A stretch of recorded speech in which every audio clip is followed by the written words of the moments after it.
ONGs que quieren establecer una alianza con la academia. Los aspectos positivos que hemos analizado de esta alianza podrían ser los siguientes. La academia tiene capacidad de investigación, eso es interesante, tiene un rol de formación de profesionales especializados, tiene liderazgo en el conocimiento, la sociedad se la reconoce así, permite vincular el conocimiento con la realidad, si es que hacemos una alianza de este tipo, permitiría vincular el conocimiento con la realidad. La academia provee también de servicio de voluntariado. Gente joven que sale al campo, necesita salir al campo para hacer sus prácticas. Tiene también la posibilidad de influir en las políticas públicas, y eso podría ser interesante, puede ser para una alianza efectiva, pero hay unos aspectos negativos que hay que tomar en cuenta. La universidad, la academia suele pensar que todo lo sabe, ¿no? Que es digamos, depositaria del conocimiento, ¿no? Está alejada de la gente generalmente, no reconoce que existen otros saberes populares, por ejemplo. Suelen usar el conocimiento y la información que obtienen de la gente, pero no devuelven ese conocimiento a la gente. Tienen un enfoque y también un lenguaje tecnicista, y eso también es una gran desventaja, ¿no? Que habría que superar. ¿Cómo se podría superar estas restricciones? Las ONGs pueden ayudar a vincular la academia con las comunidades, ¿no? Puede cumplir ese rol de puente, de articulador, de bisagra entre ambos niveles. Hay unos ejemplos, por ejemplo, se dijo que hay un Instituto del Agua en Perú, donde hay un espacio de encuentro de la academia con varias otras instituciones, ONGs, y la vinculación con la población, que está teniendo buenos resultados. También hay cursos de extensión universitaria que podrían ser medios para avanzar en superar estas restricciones. Convenios entre universidades y municipios han dado lugar en algunos lugares para formular una agenda de investigación que recoge las necesidades que tienen los municipios para el desarrollo de su comunidad y también en los temas de reducción de riesgos. Y los aspectos que podría ayudar bastante es si se logra institucionalizar la relación que tiene que haber de la academia con las comunidades de una manera ya permanente. Excellent, NGO. And you gave us like a precise example of someone lived actually, not just like something in general. That's really excellent. So, who are you?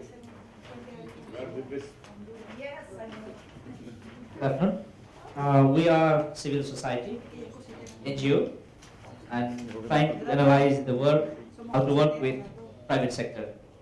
So a lot of things our colleagues from that table put in positive sides, we have here in negative sides. A lot of them they put in positive side, negative side, we have here in positive side. So a lot of complementarity there. So I start with the positive.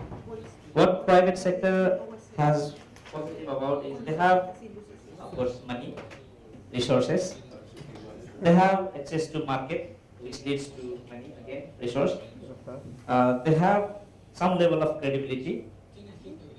Big business people have influence to the decision-making process also. They have certain amount of expertise, learning on particular areas. And what else? They have good management capacity, good management systems. Private sector has. And another aspect they have is they have networks and human resources also. Connections with the decision makers I've already explained. So these are the positives, some of the positives private sector has. Some of the constraints are, they are more dominating. They want to do everything by their decision. They don't want to listen to others, including the civil society and community. They are more motivated by the profits than the benefits of the community. So that is another constraint. And because of that profit motive, lack of transparency and accountability is there. Whatever way they have to earn profit, and sometimes that hinders the transparency and accountability.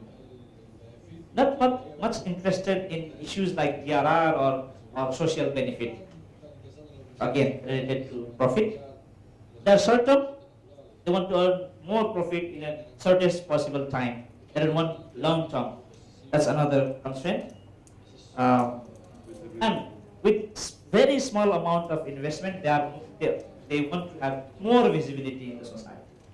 So these are some of the constraints, and to overcome these constraints, we have some suggestions. First is the benefit that we have, the civil society has, we can bring good image to the private sector. We can serve as the mediator to improving the image of the private sector. We can use CSR, corporate social responsibility model, to work with them, and by doing so, in many countries they can get, for example, tax reduction or tax exemption working in CSR model. So that is the motivation, or that is the potential benefit for them.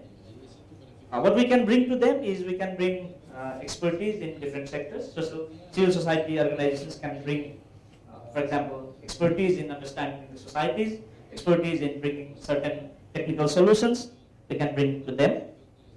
Of course, we can bring capacities in certain areas to them, and we can work jointly to enhance the business continuity planning of the private sector. And for doing that, we can have MOUs and joint mechanisms to work with that.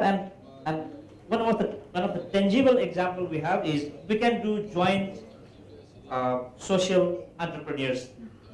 Joint social enterprise is one of the initiatives that we can start with. So these are some of the suggestions from our group. Thank you.